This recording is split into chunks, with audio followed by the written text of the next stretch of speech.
بسم الله والصلاة والسلام على رسول الله. كيفكم أعزائي؟ إن شاء الله تكونوا بخير.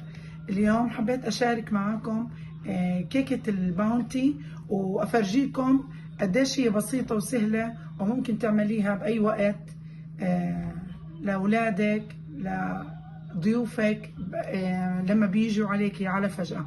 هلا هون رح نحتاج ل3 بيضات.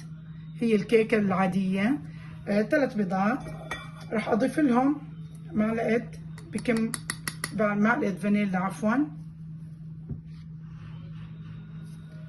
وراح اضيف عليهم كاسة الا ربع سكر، وراح اخفقهم بالطريقة العادية زي ما بتحضري للكيكة العادية، على ايدك او بالخلاط زي ما بتحبي واللي بتشوفيه اريح لك. هلا بعد ما وصل البيض والخليط بهذا اللون، رح اضيف له كاسة حليب دافية.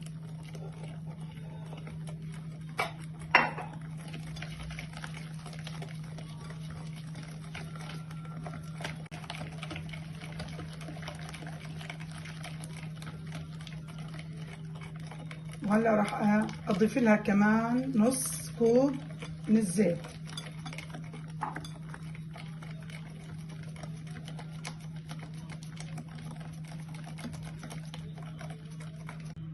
هلا راح اضيف كوب من الطحين مع التنخيل طبعا، عليه معلقة بيكنج باودر، عليه معلقة بيكنج صودا،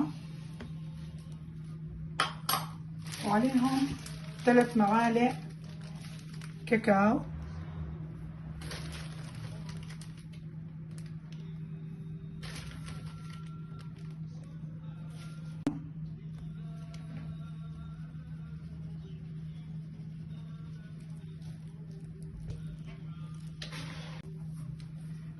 هلا راح اخلط الكيكة.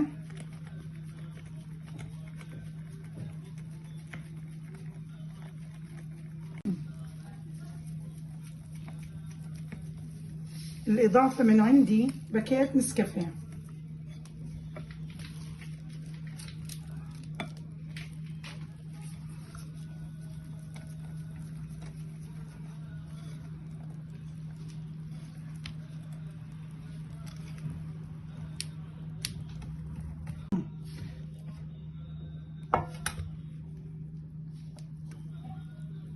هذا القوام المطلوب للكيكة العادية اللي انت متعودة عليها. هلا بدنا نحضر للطبقة الثانية اللي هي طبقة جوز الهند. بدنا كوبين من جوز الهند، وهي الكوب الثاني نص كوب من السميد الناعم،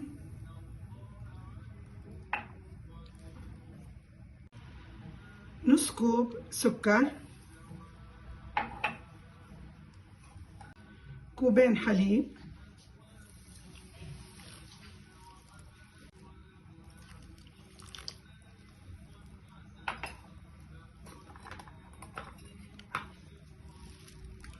معلقة فانيليا،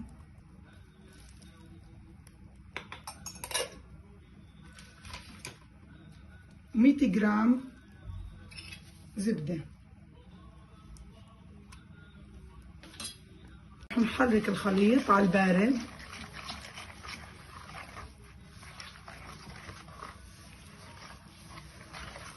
رح احطه على الغاز.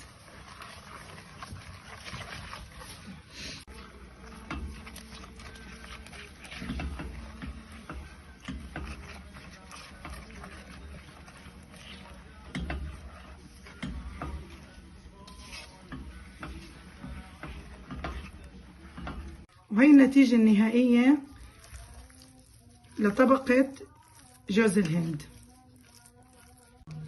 هلا بدي اعمل لكم صوص الشوكولا. رح نعوز امحي. هلا رح نعمل صوص الشوكولا.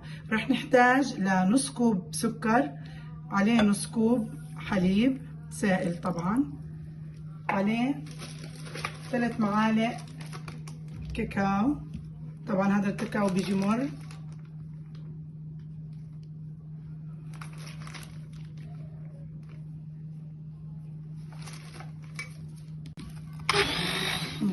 هلا رح اضربه او رح اعمله في الهاند بلندر.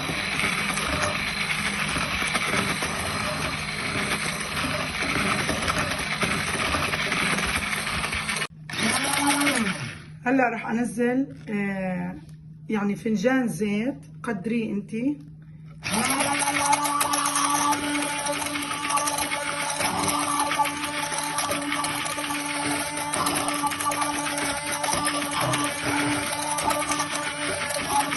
لما تشوف الخليط صار يتكاثف وتقيل ارفعي الزيت.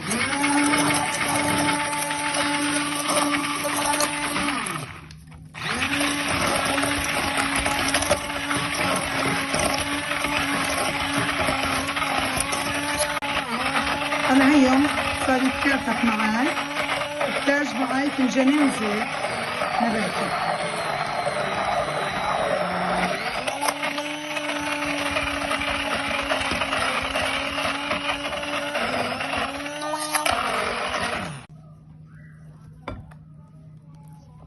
وهي النتيجة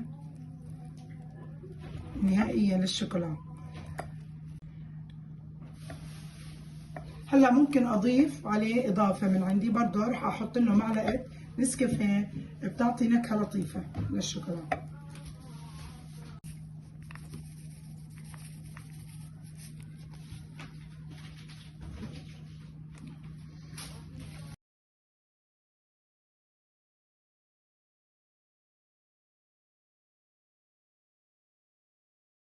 هلا الكيكة طلعت معي من الفرن ما شاء الله، ما بقولكم قديش طرية وهشة. هلا رح اسقيها بالحليب،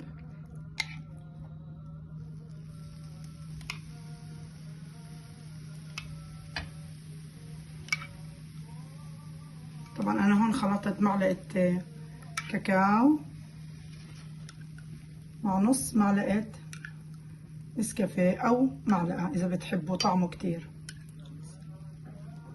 هلا رح اسكب عليها طبقة جوز الهند اللي عملتها،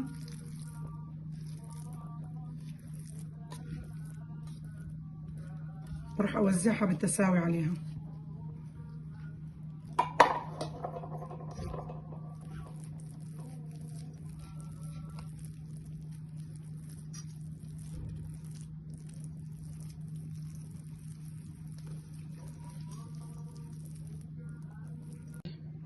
وهلا رح اسكب عليهم الشوكولا اللي عملتها.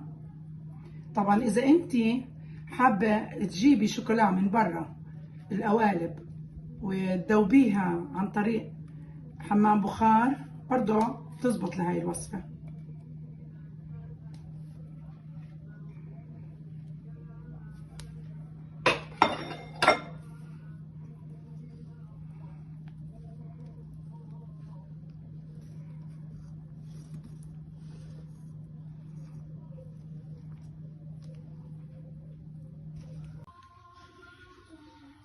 أعزائي وهي النتيجة النهائية.